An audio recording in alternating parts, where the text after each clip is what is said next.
Irmãs, irmãos, Jesus Cristo é o Senhor. Que privilégio de falar dele, por ele e para ele nesta tarde, para que todos vocês aproveitem e desfrutem não somente da pessoa bendita e divina de Jesus Cristo, como também de sua palavra revelada na Sagrada Bíblia. Estou muito feliz por vocês, cada de vocês que segue estas reuniões nossas e segue também as nossas gravações pelo canal do YouTube.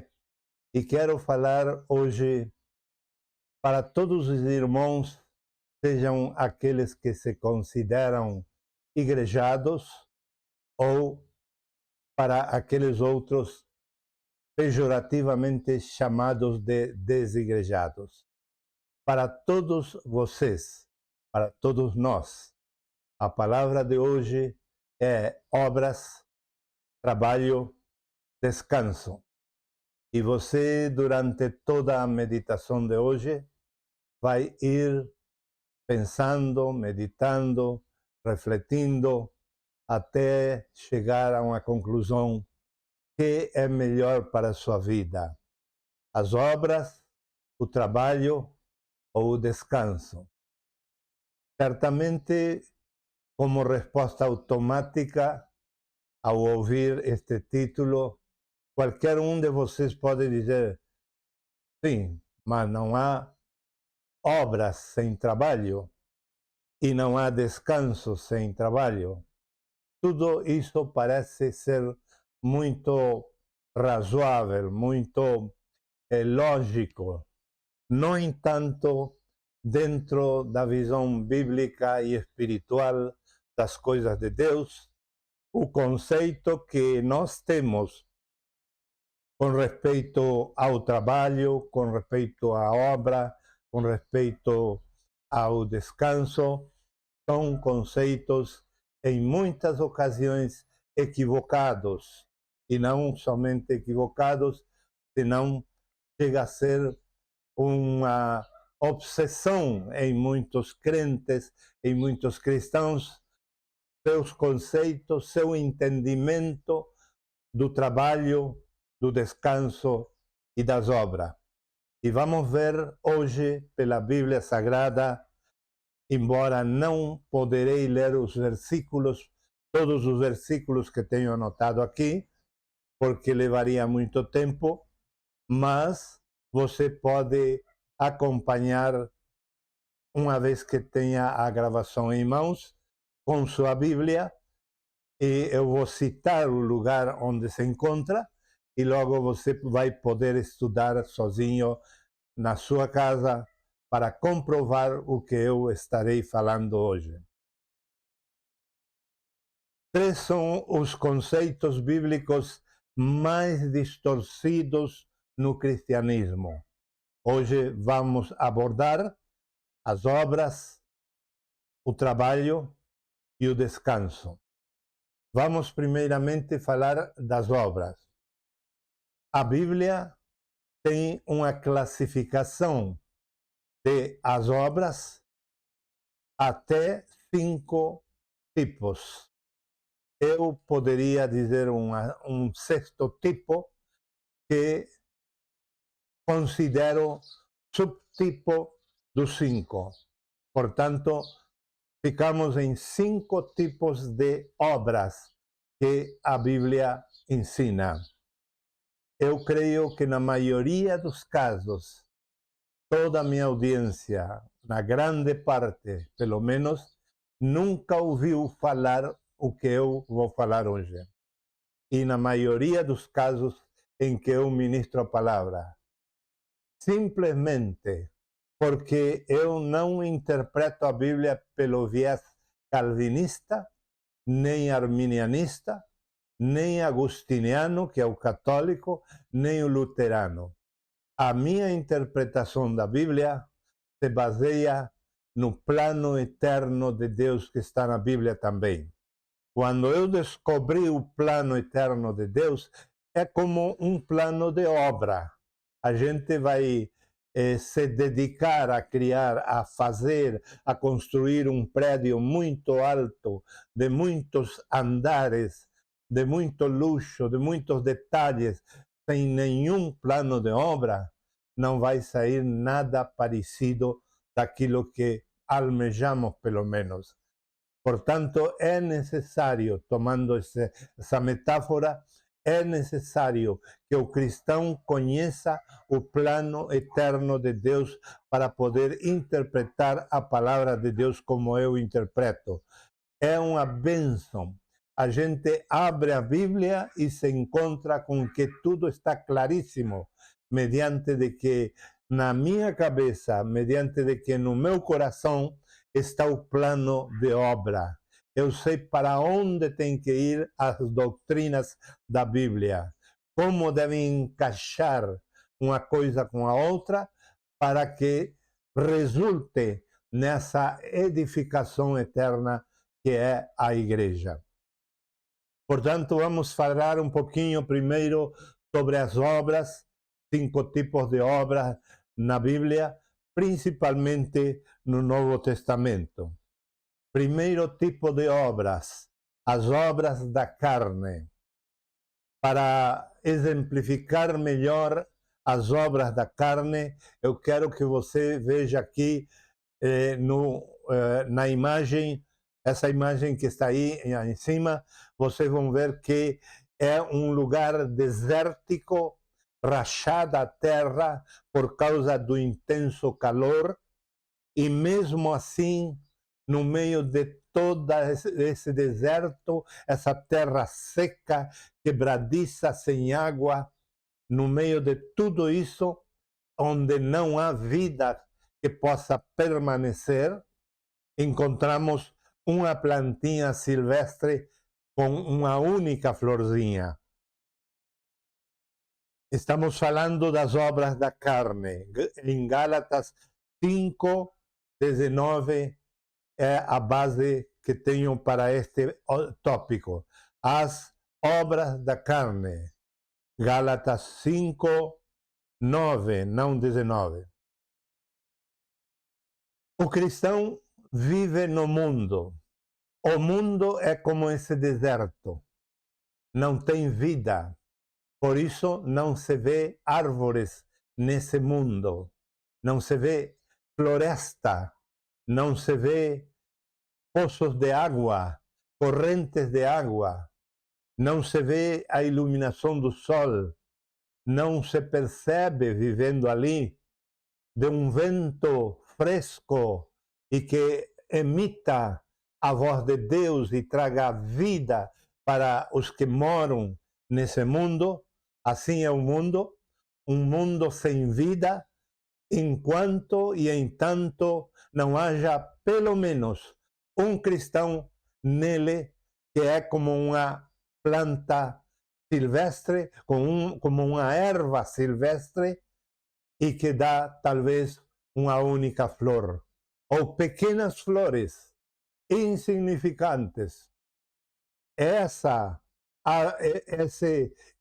erva que cresce naturalmente no deserto, muito escassamente, é tipo do crente no mundo. É raro encontrar um crente verdadeiro, um cristão verdadeiro, é raro. E quando encontramos, não serve para o nosso jardim, porque quando queremos arrancar dali e levar para o jardim de nossa casa, essa erva não permanece, ela não cresce mudando de terreno, e ela apenas vive algumas horas, alguns dias, e dá muito pouco fruto, ou melhor, fruto nenhum, mas sim pelo menos alguma florzinha. Isso é muito pouco. O brilho dela é insignificante devido ao terreno em que ela nasceu e cresceu. Assim é o cristão no mundo, um mundo rachado de sequidão, rachado de miséria, rachado de falta de vida, rachado de falta de um habitat social harmônico. Não há harmonia entre a água que cai nos dias de chuva, não há harmonia com o vento, não há harmonia com o trabalho braçal dos homens para cultivar, para cuidar. Não tem nenhuma harmonia no mundo, porque falta vida. E a palavra de Deus, isso está em Mateus capítulo 5, é parte do Sermão da Montanha. O versículo 16 diz assim: assim também brilhe a vossa luz diante dos homens, para que vejam as vossas boas obras e glorifiquem o vosso Pai que está nos céus. Nosso Pai está nos céus. Tudo aqui está em plural, porque se refere não apenas a um cristão no deserto, no mundo caótico onde se carece de vida. Não é apenas o cristão a luz que o mundo necessita, a vida que o mundo necessita. É todo o conjunto de cristãos que pode iluminar esse mundo escuro e sem vida. Somente uma igreja unida pode mudar a situação do mundo. E porque o mundo está tão corrompido, tão estragado, toda a humanidade, todos os resortes sociais, os resortes políticos, os resortes da educação, todo tipo de movimento social e individual do mundo está quebrantado, destruído. Por quê? Porque não há uma igreja unida vivendo nesse mundo para mudar essa sequidão, esse deserto, em um jardim onde possam crescer as plantas e dar fruto e dar flores em abundância e perfumar o lugar. Então, temos primeiramente as obras da carne, que devido a que o cristão é fraco num ambiente carnal, pecaminoso, que é o ambiente do mundo, ele próprio se volta carnal e pecador. Ele vive nesse mundo e não consegue levar a luz de Deus, não consegue levar o aroma de Cristo, não consegue levar a beleza de Cristo para o mundo, senão que leva um caráter nojento em nome do Evangelho e do cristianismo, que não pertence a Cristo e ao Evangelho. Tudo porque não é um crente unido a uma igreja, e uma igreja unida, única por cidade, como marca a Bíblia. Então, ela também vira um elemento carnal e pecador juntamente com os homens do mundo pecador. Essas as primeiras obras, são as obras da carne. As segundas obras são as obras de um salvo. Isso encontramos em João capítulo 15. Ali, esse capítulo está falando de frutos ou obras, é a mesma coisa no Novo Testamento. E se refere ao salvo. O salvo tem o DNA do Pai, o DNA de Cristo. O salvo não pode produzir outro fruto, não pode gerar outra obra se não for no DNA de Cristo, no caráter e na natureza de Deus. Por quê? Porque ele foi salvo e agora é uma nova criatura, um filho de Deus também, juntamente com Jesus Cristo, que é nosso irmão mais velho, mais antigo, pelo menos. Então, todos nos tornamos filhos de Deus.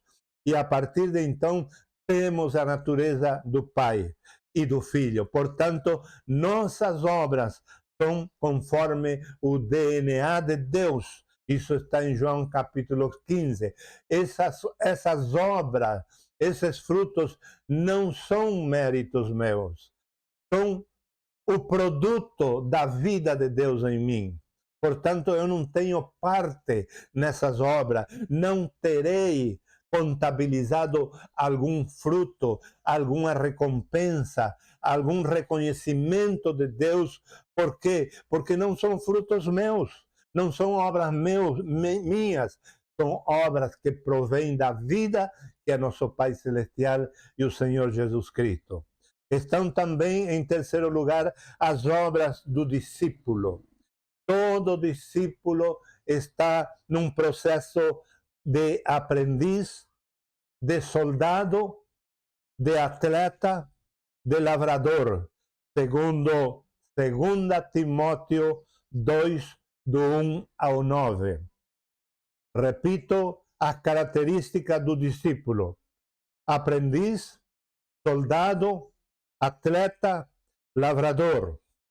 Dos versículos, capítulo 2 de 2 Timóteo, versículo 1 a 9, mas pode ler até do 1 até o 12, também pode ler, mais completa a ideia. Aí você vai encontrar todas essas 5 características, essas 4 características do discípulo. Se você está num discipulado, numa célula caseira, numa reunião caseira, ou tem uma reunião de homens na sua denominação, tem uma reunião de mulheres, uma reunião de jovens, de crianças, escola dominical, escola sabática, o que for, ou catequese também, você crê que está no caminho de Deus, mas se você não é um aprendiz obediente, você não é discípulo, você não tem fruto que apresentar para Deus. Se você não se comporta como um soldado, você também não vai ter obras que apresentar para Deus. Se você não corre como um atleta, sem trapacear ao que vai do seu lado, senão que você corre de maneira solidária e empática, vai junto a outros correndo a carreira de Cristo com fidelidade e sem trapaça, então você terá frutos dos quais desfrutar o dia que o Senhor vai pagar-lhe a recompensa que merece você por ter sido um aprendiz obediente, um soldado correto e um atleta que corre sem enganar os seus parceiros. E também, por último, se você é um lavrador, um cristão lavrador da palavra de Deus, que leva a palavra de Deus para outro, trabalha o terreno onde vai semear, ora pelo vizinho, ora muitas vezes e depois leva a palavra do Senhor, e depois não fica falando, me trataram mal, eles não vão ser salvos, eles gostam do pecado, eles são intolerantes. Não. Quando você aprende a amar a seu amigo, mas também a seu inimigo, e você quer que eles experimentem a salvação e venha a Cristo, então você vai ter obras computadas na presença de Deus que vai resultar em merecimentos de você e para você, recompensa para você. Essas são as obras do discípulo. Em quarto lugar, temos as obras do Espírito. As obras do Espírito estão em Gálatas capítulo 5, versículos 22 e 23. Cuidado de não nos imputar as obras de Cristo, as obras do Espírito Santo. Cuidado de não dizer que a paciência minha está se acabando, porque a paciência minha sempre se acabará. Sempre vai se acabar antes do tempo. Cuidado com dizer que eu tive muita paciência e estão brincando comigo, porque se você é cristão de verdade e teve muita paciência, não foi você que teve paciência, foi o fruto do Espírito dentro de você, que levou a você a ter paciência ilimitada para aguentar um desaforo e ter paciência e ajudar a pessoa a compreender o Evangelho e a palavra de Deus. Portanto, os frutos que nós possamos ver nessa passagem da Bíblia não são nossos, senão do Espírito Santo. E por último, em 5 lugar, temos as obras de Cristo. Efésios capítulo 2, versículo 10. As obras de Cristo estão prontas. Ele já fez, ele já criou, ele já obrou, ele já construiu. Está tudo prontinho. Nós não temos que dar palpites, nós não temos que sugerir uma mudança, um melhoramento da obra de Cristo. Não temos que dizer eu vou ajudar a Cristo. Não temos como ajudar. Pelo contrário, o versículo 10 do capítulo 2 de Efésios nos fala de caminhar as obras de Cristo. As obras de Cristo são um caminho já estabelecido diante de nós, que nós podemos caminhar esse caminho. E quando caminhamos esse caminho, estamos reproduzindo essas obras, mas não por nossa vontade, por nossa capacidade, senão porque elas já estão dentro de nós e são de Cristo. Delas não teremos nenhuma recompensa. Pelo contrário, as obras de Cristo vão ser cobradas no dia do juízo e no dia do tribunal de Cristo. Se é que de verdade nós dizíamos que éramos cristãos e temos andado nessas obras de Cristo, serão cobradas. E se nós, ao sermos cobrados, não podemos dar conta de que tenhamos andado nessas obras, seremos punidos, porque Cristo não é brincadeira. Cristo realmente sofreu para marcar os passos, sofreu na vida humana, sofreu na sua morte e sofreu durante 3 dias no túmulo e logo saindo dali, transformado em um corpo novo, celestial. Até ali tudo foi sofrimento na vida de Jesus. Tanto que Isaías 53 diz que ele foi desfigurado. Uma pessoa bonita virou uma pessoa feia, uma pessoa escura, porque carregou o pecado de toda a humanidade sobre ele. E esse caminho à cruz é o caminho de Cristo, e que nós temos que caminhar em vida se de fato somos verdadeiramente cristãos. Então, nesse caso, olhe de novo para a imagem. Então, nesse caso, essa imagem rachada por falta de vida, de água, de vento e de tudo que vem de Deus para sustentar-se ela e produzir frutos, essa terra vai ser fechada, essa brecha vai ser enchida de uma terra nova, vai começar a nascer coisas novas, coisas verdes e maravilhosas, cheia de potencial de fruto, porque também não será somente você nesse território inóspito que você caminhava talvez por muitos anos. Você ia para a sua denominação, você congregava, você cumpria o rito, cumpria a liturgia, cumpria tudo, mas não havia vida em você, não havia vida no seu testemunho. E agora que você encontrou o caminho, você tem vida e esse mundo começa a mudar. Muda o mundo, muda você e muda o seu fruto, sua produção e sua influência no mundo para bem de muita gente. Agora vejamos o trabalho.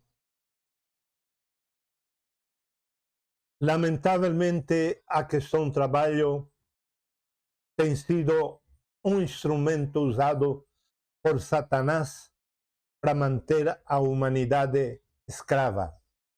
Lamentavelmente.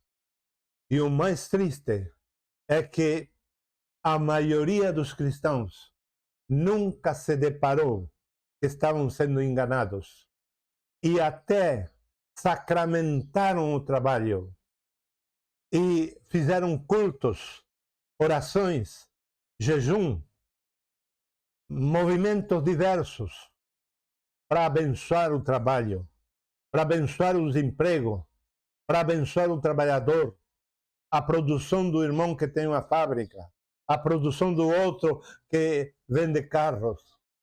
Enfim, temos nos preocupado por abençoar e sacramentar aquilo que não tem a bênção de Deus. Eu já vou explicar. O diabo tem enganado até os crentes, até os cristãos. E muito, porque hoje Há uma grande maioria de cristãos que pensa que se ele não é rico materialmente, ele está negando a Cristo. E é tudo o contrário do que a Bíblia diz. Um modelo de cristão que mostra que realmente respeita a Cristo, crê em Cristo, honra a Cristo, é o modelo do pobre, do humilde, do frei católico, do servo de Deus que não toma a palavra servo como título, como diploma, senão como para levá-lo a ser um servidor do irmão, do vizinho, do inimigo e do mundo para o bem da humanidade. Esses são os sinais de alguém que realmente está trabalhando para Deus e tem entendido que Cristo o chamou não para ter riquezas materiais aqui nesta terra.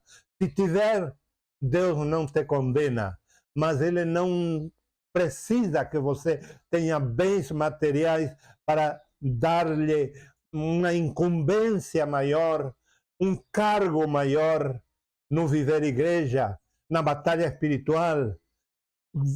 Você sendo um general de guerra de Deus para vencer o inimigo e dar-lhe finalmente uma grande recompensa. Você não precisa. O que precisamos é ser humildes e mansos para que possamos ser usados por Deus e Deus possa nos recompensar com alegria e liberdade, porque sabe que nós não inventamos nada, não temos inventado nada, não temos criado um falso estado de servidão a Cristo, um falso estado de dependência de Cristo, senão que temos sido realmente dependentes naquela posição de que eu senti Deus, nada posso fazer. Só posso fazer a tua obra se o Senhor é o Senhor da minha vida e não o dinheiro é o meu Senhor. Quando entendamos isso, compreenderemos que o trabalho não pode ser uma maldição na nossa vida. Eu vou mostrar cinco tipos de trabalho que se encontra na Bíblia também. O trabalho da vida. O trabalho da vida é um trabalho sutil. Você não tem que dizer para a vida que está dentro do seu corpo e corre pelas veias sanguíneas de todo o corpo. Você não tem que dizer para essa vida que tem que trabalhar mais hoje ou amanhã, que tem que estar perfeita, funcionando corretamente para ela produzir. Você pode estar subindo num andaime, numa escadaria, num lugar difícil, pendurado de uma árvore, enquanto trabalha numa posição incômoda. Mas a vida que há em você trabalha enquanto você está incômodo para produzir aquilo que você está querendo produzir. Portanto, a vida não precisa de mestre, não precisa de receita, não precisa da guia do homem, não precisa sequer de um médico. A vida funciona sozinha. Ela funcionou sozinha, trabalhou sozinha no Jardim do Éden. Quando Deus criou o mundo, Ele criou vários tipos de plantas comestíveis, de árvores com frutos comestíveis. Ele criou tudo isso segundo o seu coração, mas colocou duas árvores no meio para provar ao ser humano que estava sendo colocado ali. O ser humano que foi colocado no Jardim do Éden não foi colocado para trabalhar. Eu já vou explicar, não se assuste, mas está na Bíblia. Ele não foi colocado para trabalhar, ele foi colocado para desfrutar do trabalho de Deus.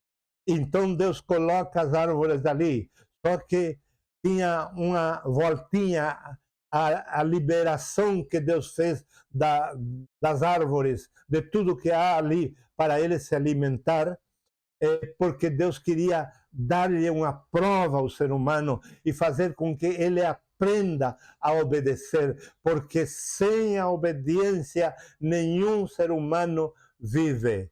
Todos precisamos aprender a ser obediente, pelo menos no pouco, no mínimo, que talvez seja um policial que está dirigindo o trânsito na rua.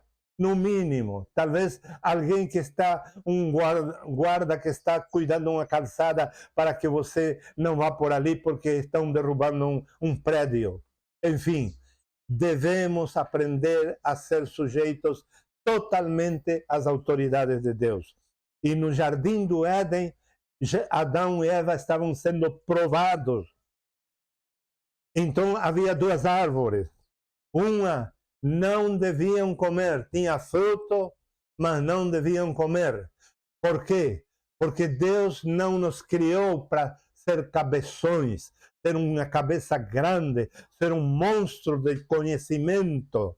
Deus não nos criou com a capacidade e o desejo e o potencial de crescer em conhecimento para chegar a ser como Deus, senão que Ele nos criou a sua imagem para que amemos a vida acima de tudo e para que comamos e bebamos de Deus mesmo, de tal maneira que a vida divina possa crescer dentro de nós. Essa foi a intenção de Deus. E, portanto, havia duas árvores. Uma proibida de comer. Por quê? Porque, embora tinha frutos, mas Deus não queria um homem que sabe muito, mas é morto, porque não tem vida em si, não tem vida para si, e muito menos para os outros. É uma caveira morta, caminhando, um robote que não tem nada de Deus, não vai fazer nenhum benefício para a humanidade esse tipo de pessoa. Como hoje estão os cientistas criando, na China e outros lugares, estão criando robots que caminham, que falam e que imitam o ser humano. Deus não quis fazer isso porque Ele não precisa, porque Ele próprio é a vida. Então, o primeiro tipo de trabalho na Bíblia é o trabalho da vida, que não está limitado ao jardim do Éden, que foi fechado. Lá em Hebreus capítulo 10, versículo 25, versículo 19, diz que o caminho de Deus ao jardim do Éden foi de novo aberto. E esse caminho quem é? É Jesus Cristo. Desde que o Pai nos deu a seu unigênito Filho Jesus para morrer e ressuscitar por nós, nós temos o caminho de volta ao jardim do Éden liberado. E temos esse caminho liberado para que possamos comer da árvore da vida que é Cristo e nos alimentar e viver como um jardim, uma igreja jardim, cheia de vida, cheia de flores, cheia de perfume e cheia de vigor, porque nos alimentamos de Cristo, que é a vida. Esse é o primeiro tipo de trabalho. O segundo tipo de trabalho na Bíblia é o trabalho adverso. Aqui digo trabalho adverso. É o trabalho da religião que fundou Caim. Deus te abençoou, Caim. Deus te deu força para trabalhar. Deus tinha sentenciado que a terra te resistiria e se oporia a teu trabalho, a teu esforço, a tua dedicação. Não somente a terra, senão até o clima, tudo conspiraria contra tua prosperidade. Mas Deus te deu força e sabedoria para trabalhar a terra e produzir. E que fizeste, Caim? Fizeste uma religião disso.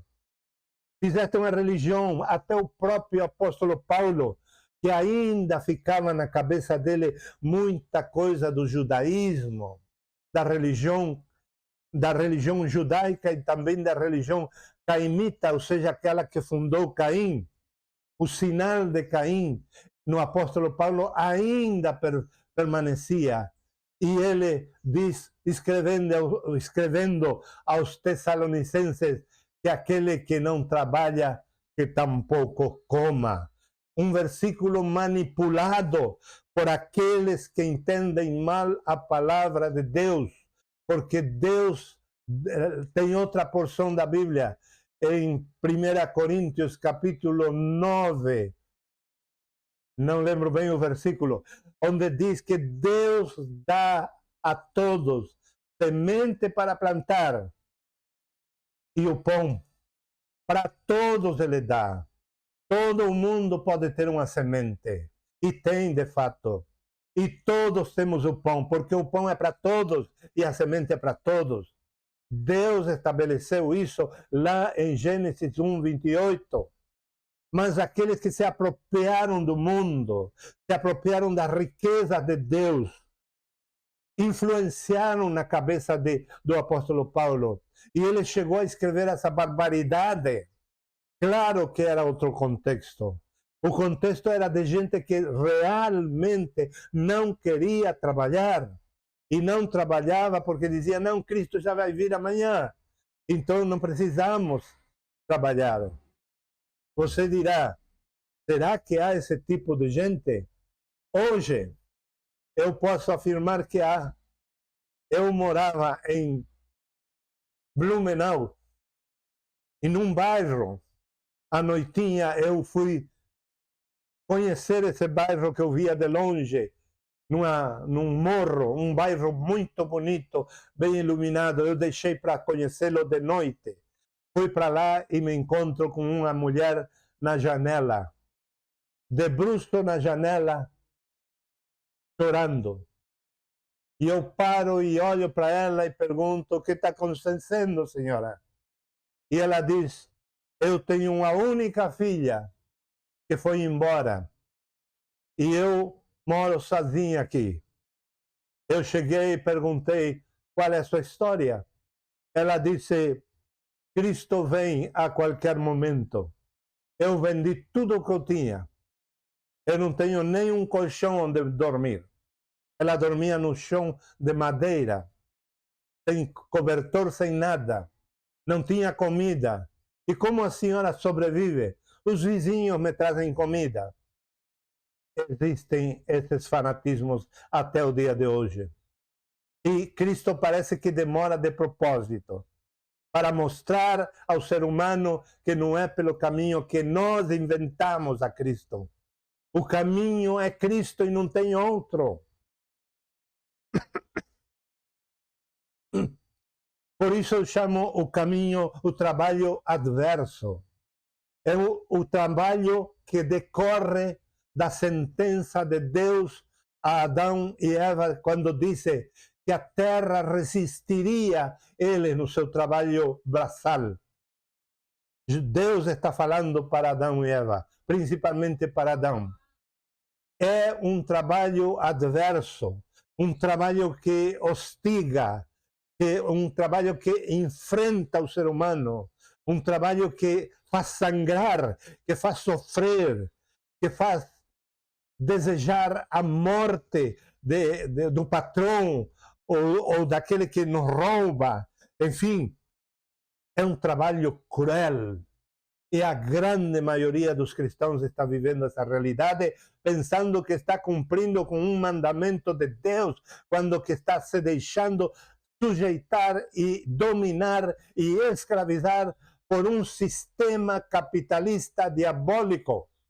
E é o próprio Satanás oprimindo-os para que eles se matem trabalhando, invejando, cobiçando, sendo egoístas, roubando e tantos outros pecados. Aquele desespero de muitos pais de dar uma herança para os filhos. Tudo isso acontece por causa do trabalho adverso, que é a religião de Caim, rejeitada por Deus. Quando ele veio cansado com os frutos da terra que ele semeou e plantou, e você aí vai ver na segunda imagem, você vai estar vendo aí uma imagem muito bonita que tirei da internet, onde do lado esquerdo encontramos a Caim juntando os produtos da terra que ele traria para Deus em oferta, e do lado direito está Abel com a ovelhinha, trazendo para Deus como oferta. Aí vemos Caim fundando uma religião, a religião do agreste, a religião do deserto, a religião da fome, a religião da crueldade, a religião da injustiça, a religião do roubo dentro das leis e muitas outras malárias que vêm junto. Caim fundou essa religião e hoje tem muitos crentes que estão trabalhando e vivendo e sobrevivendo na tese de Caim, em vez de passar para a tese de Abel. Mas também não nos convém a tese de Abel. Eu vou dizer em seguida por quê. Agora vem o trabalho destruidor. Qual é o trabalho destruidor? É o da justiça própria. A justiça própria vemos em Caim. Não, desculpem, em Abel. Aí vemos a justiça própria. Não que Abel tenha feito justiça própria, já que ele foi morto pelo seu irmão. Não tinha como fazer justiça própria porque estava morto. Mas a Bíblia diz que o sangue de Abel derramado na terra clama até o dia de hoje por vingança. O viés da justiça própria está em Abel. O viés da justiça própria. Por isso que eu digo que é um trabalho destruidor. Porque se você, eu ou qualquer um de nós trabalha e é logrado, é roubado, é estafado, é maltratado, enfim, outras palavras eu poderia usar que não me venha na cabeça neste momento, e você pode ir pensando. Muitas vezes, qualquer um de nós pode estar passando por esse deserto no trabalho, sofrimentos terríveis, buscando um novo emprego, ou desejando nos independizar dos empregos e ter nossa própria empresa. Quando isso fazemos num sentido de prosperidade e de ter para podermos dar, de ter para podermos ajudar ao inválido, ao fraco, ao necessitado, ao injustiçado, é de Deus que nós queiramos mudar de trabalho. Mas quando nós queremos mudança de trabalho, mudança de emprego, mudança de autônomo para empregado ou de empregado para autônomo, no viés da vingança, não temos a aprovação de Deus, não temos a bênção de Deus. E aí temos, então, o trabalho destruidor. Trabalhamos, mas tudo vai pelo ralo, como dizem aqui. Vai para longe, se desperdiça, se perde. Por quê? Porque equivocamos o caminho.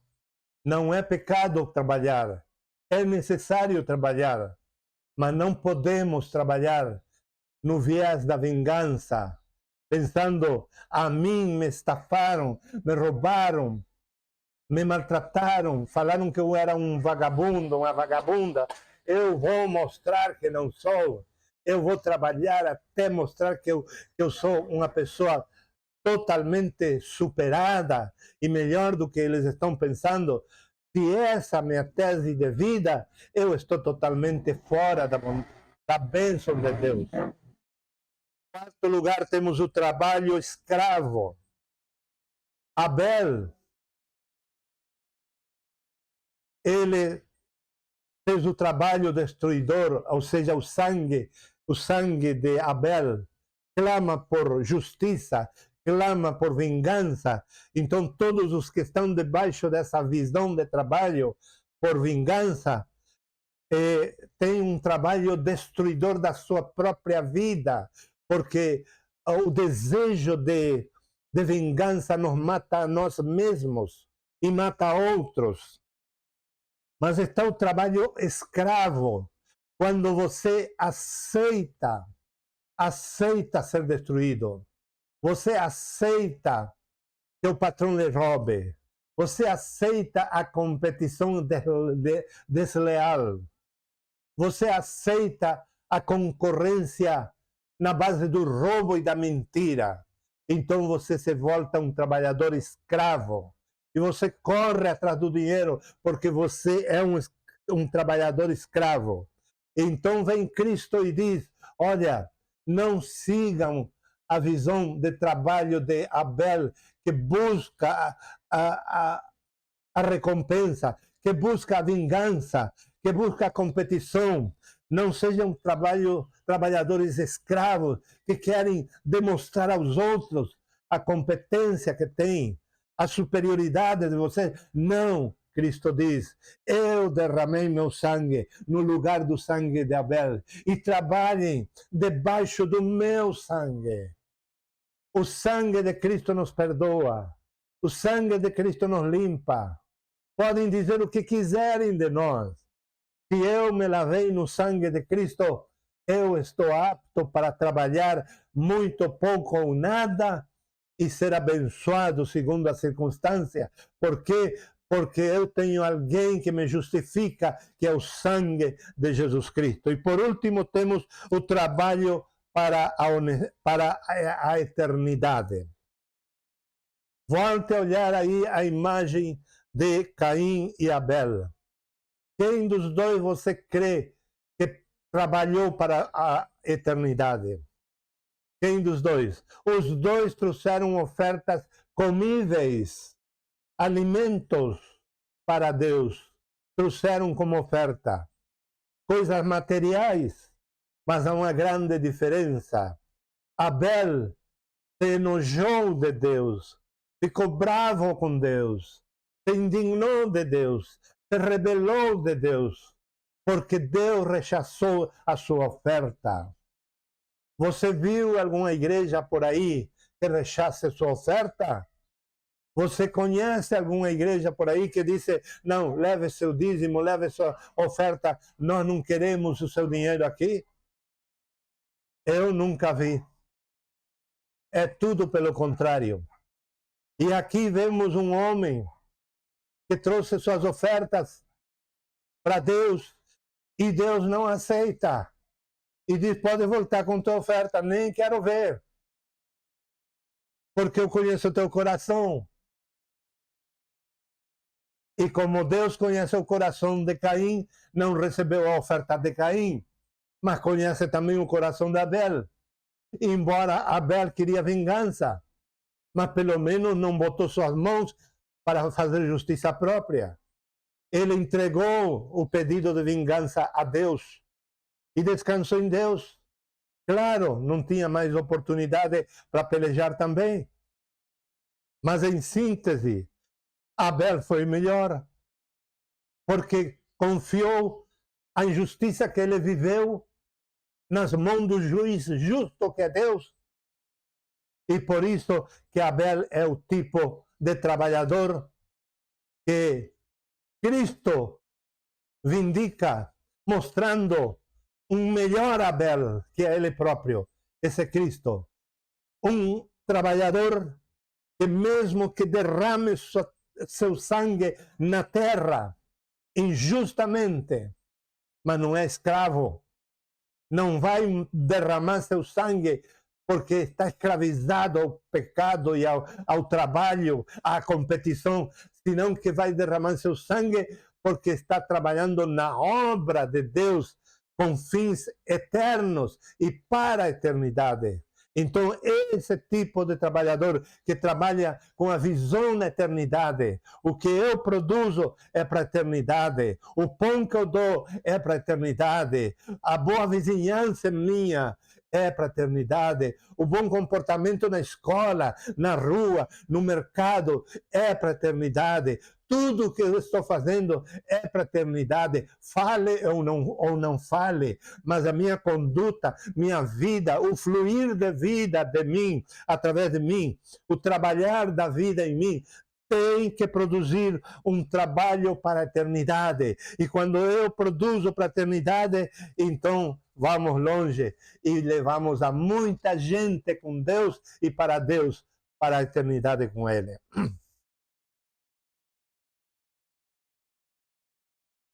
Como conjugamos agora obras, trabalho, descanso? Depois de explicar para vocês as obras dentro da Bíblia, o trabalho dentro da Bíblia, não falei nada do descanso. Falei somente que Deus colocou a Adão e Eva no jardim do Éden não para trabalhar, senão para descansar. E como estas minhas notas são um pouquinho compridas, eu vou ler. Antes de ler, vou explicar um detalhe da sociologia. A sociologia diz que todo trabalhador necessita de dois fatores que motivem, que ajudem a ele a produzir mais e melhor para seu próprio bem e para bem dos seus patrões. A sociologia nos ensina que há dois fatores. São dois senhores da antiguidade, ingleses, os dois, que criaram a teoria do fator motivacional. O outro criou o fator higiênico. Esses senhores lançaram os dois fatores para o trabalhador e nos dizem assim, que todo trabalhador necessita do fator motivacional, que é a motivação que vem desde fora.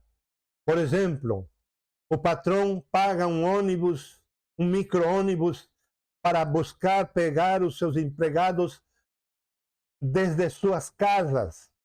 Então está chovendo, está fazendo frio, está caindo geada, enfim, outros problemas. Mas já vai chegar o motorista da empresa com sua van nos pegar aos trabalhadores da empresa. Fator motivacional. Esse é um exemplo. Há muitos fatores motivacionais na vida do trabalhador que ajudam ao trabalhador a se superar e produzir melhor e mais. O trabalhador vai produzir mais e melhor. E com um sorriso, com uma alegria, mesmo que ele perca algum dinheiro no negócio do preço, mesmo que isso aconteça, mas ele vai ser motivado, vai ser motivado. Por quê? Porque tem fatores que estão influenciando ele. Depois estão o fator higiênico, que são as motivações internas. O banheiro está em condições, a água purificada está em condição, está atualizada, o teto está correto, o piso está limpo, tudo arrumado, as máquinas, a aparelhagem toda no seu lugar, preparadas, adequadas, tudo, cadeiras em condições, mesas em condições, tudo perfeito. E você tem o fator aí, fator chamado higiênico, que vai fazer com que você produza mais e melhor. Mas então eu criei um terceiro fator, que eu chamo o fator capital. O fator capital nos diz que eu tenho no meu trabalho o fator motivacional que me ajuda a produzir mais e melhor. Eu tenho na minha vida de trabalhista, como trabalhista, o fator higiênico funcionando, de tal modo que eu produzo mais e melhor. Mas para quem eu trabalho? E para onde vai a minha produção? Onde está o depósito do meu trabalho? O depósito da minha produção? Que ali vai, nesse trabalho, vai minha vida. Quando uma mulher prega uma tábua na parede, ou arruma uma prateleira, alguma coisa, e está fazendo aquele esforço com um martelo e pregando e machuca o dedo porque não tem experiência, e de novo insiste, e até que arruma as coisas do seu jeito, nesse trabalho foi parte da sua vida. Quando um homem faz uma valeta para tirar a água do pátio da casa e para que a água da tormenta escorregue, vá embora. Nesse trabalho foi vida humana que foi gasta e foi embora. Mas eles fazem com entusiasmo. Por quê? Porque tem fatores motivacionais e higiênicos que os favorecem no trabalho. Mas eles também precisam saber para quem trabalham, para onde trabalham, para quando. Se tudo que trabalhamos vai morrer aqui, o dia que eu vou partir, termina tudo, a glória do meu trabalho termina porque eu morro. Ou talvez, muito antes, termina a glória do meu trabalho, então não vale a pena se esforçar. Se a glória do meu trabalho não tem herdeiro, não vale a pena que eu fique com ela, com todos os bens, toda a produção do meu trabalho. Por quê? Porque eu vou morrer. Tenho que dar antes de morrer, porque senão não tem sentido trabalhar. Agora, se eu trabalho e investo no céu, como diz esta passagem da Bíblia que eu vou ler para você,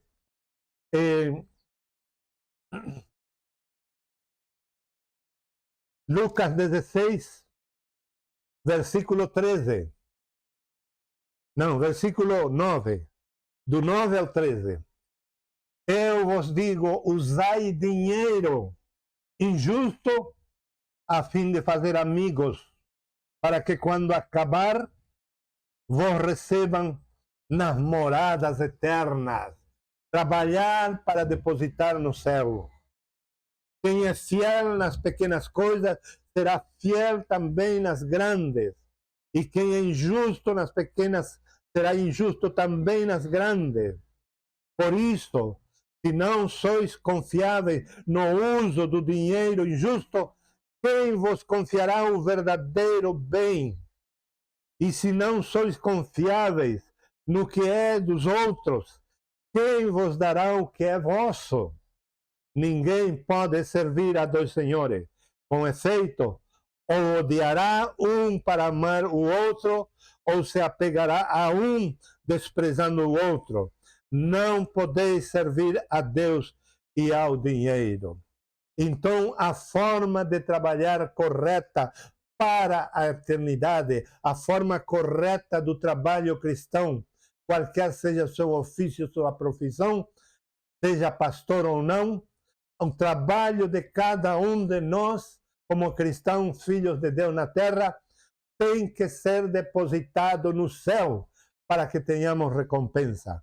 Tudo tem que ir para o céu. Se não depositarmos nos céus, não teremos recompensa nenhuma. Por isso eu disse que Deus nos chamou, colocou a Adão e Eva no jardim do Éden, não para trabalhar, senão para desfrutar, para descansar.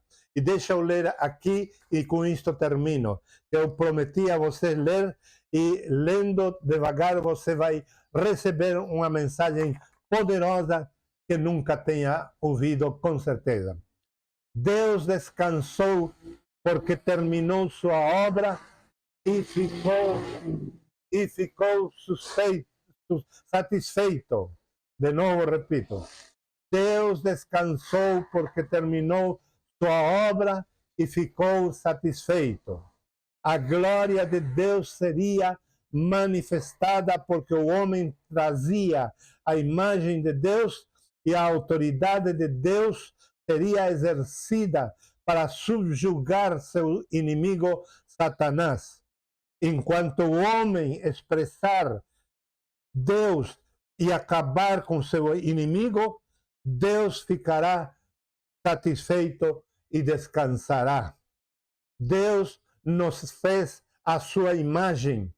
Somos a reprodução de Deus, para que possamos agir como Deus. E um dos primeiros trabalhos que Deus nos incumbe é derrotar Satanás. Nós temos que derrotar a Satanás na batalha cósmica juntamente com Cristo. E quando nós derrotamos o inimigo, Deus descansa, porque nós estamos ajudando a ele ter vitória. Pareça mentira ou não, a realidade está na Bíblia, de que Deus assim, na sua soberania, quis fazer-nos parte dessa batalha, para que nós também sejamos parte da sua imagem e da sua glória. Mais tarde, o sétimo dia foi comemorado como o sábado. Efésios 20, 8 ao 11. O sétimo dia para Deus foi o primeiro dia para o homem. Quando Deus descansou, nós acabamos de ser criados e estávamos começando nossa vida de trabalho. O dia do descanso de Deus, o dia que Ele descansou, foi o dia que nós começamos a trabalhar. Portanto, o cristão é chamado para começar a trabalhar descansado em Cristo.